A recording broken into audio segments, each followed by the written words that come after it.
সম্প্রতি বিজ্ঞানীরা দাবি করেছে খুব শীঘ্রই সূর্য পশ্চিম দিক থেকে ওঠা শুরু করবে।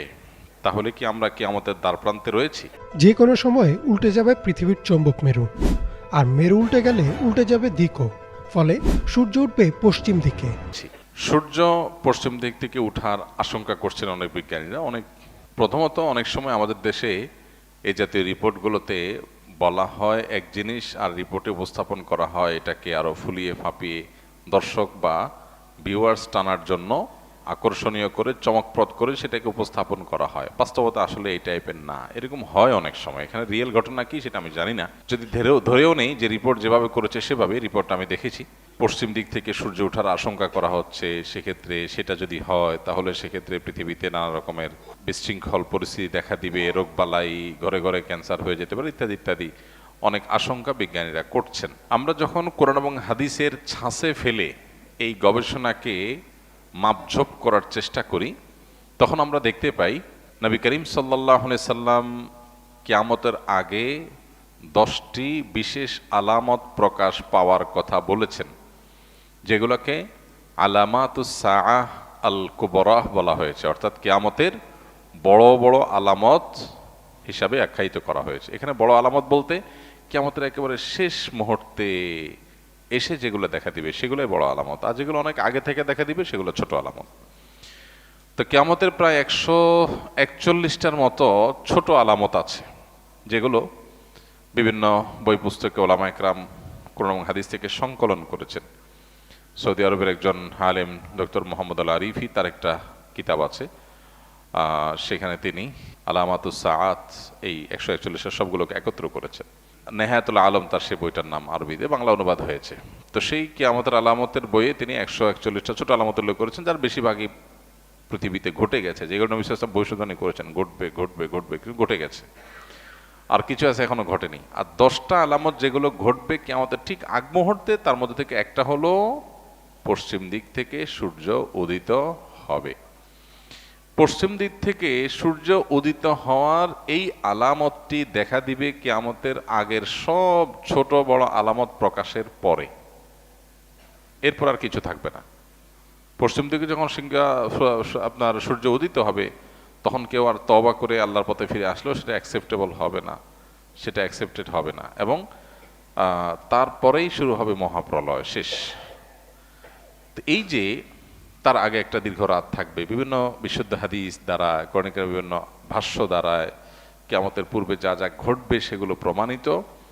সেই আলোকে আমরা বলতে পারি, যেহেতু কিয়ামতের ওই যে আলামতগুলো এখনো দেখা দেয়নি, ইমাম মাহদির আবির্ভাব, ঈসা আলাইহিস সালামের আবির্ভাব, দাজ্জালের সাথে সংগ্রাম, ইয়াজুজ মাজুজের সাথে সংগ্রাম, আরো বহু বিষয় রয়েছে যেগুলো কিয়ামতের আগে ঘটবে। সর্বশেষ আলামত হবে এটি।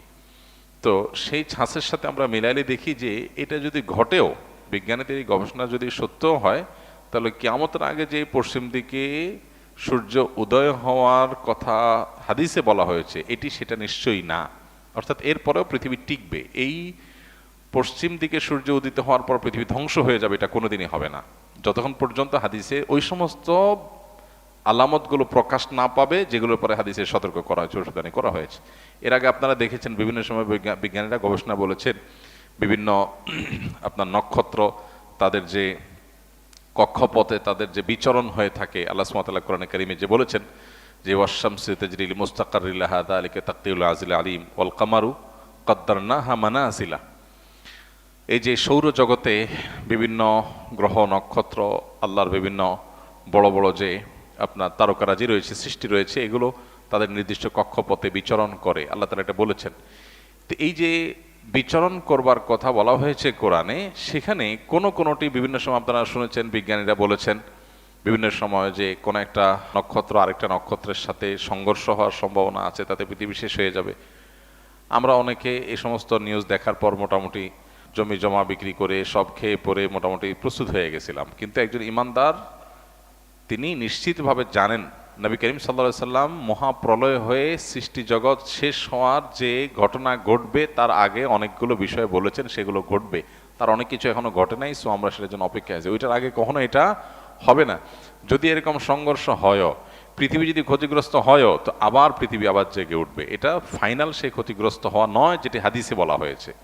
সো এই পশ্চিম দিকে যদি সূর্য উদিত হওয়ার ঘটনা কোনোভাবে আংশিকভাবেও যদি এটি সত্য বাস্তবায়িত হয়ও, তারপরেও সেটি সেই পশ্চিম দিকে সূর্য উদিত হওয়া নয় যেটার মাধ্যমে সব ধ্বংস হয়ে যাবে।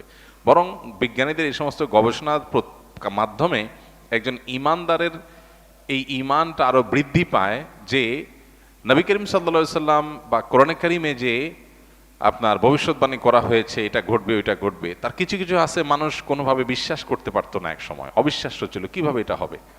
বিজ্ঞানীরা গবেষণা করে বিভিন্ন বৈজ্ঞানিক থিওরি দিয়ে সেটাকে তারা প্রমাণ করছেন কিভাবে এটা পসিবল, কিভাবে এটা সম্ভব। তাহলে যেটা আমাদের কাছে অসম্ভব মনে হতো, অনেকের কাছে অযৌক্তিক মনে হতো, অনেকের কাছে ইলজিক্যাল মনে হতো, বৈজ্ঞানিকদের গবেষণার মাধ্যমে সেটার সম্ভাব্যতা প্রমাণিত হওয়াটা এটা আমাদের ঈমানকে বাড়িয়ে দেয় যে আল্লাহ এবং তার রাসূল সাল্লাল্লাহু আলাইহি সাল্লাম যা বলেছেন আমাদের বুঝে আসতো না এটা কিভাবে হবে, কিন্তু দেখলাম যে পরে বিজ্ঞানীরা বিভিন্ন গবেষণা দ্বারা এটা সম্ভাব্যতা প্রমাণ করেছেন। তখন আমরা আমাদের ঈমানকে আরো বৃদ্ধি করি, আরো শানিত করি যে আলহামদুলিল্লাহ আমরা না বুঝেও ঈমান আনি।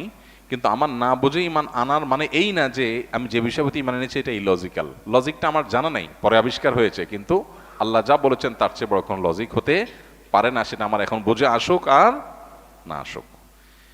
এখান থেকে বড় ঈমান আরো আমাদের বৃদ্ধি হয়। তবে এটা সেই ঘটনা অবশ্যই না যেটি হাদিসে বলা হয়েছে, কারণ তার আগে আর অনেক কিছু ঘটার কথা বলা হয়েছে। আসুন্নাহ ফাউন্ডেশন, উম্মার স্বার্থে সুন্নাহর সাথে।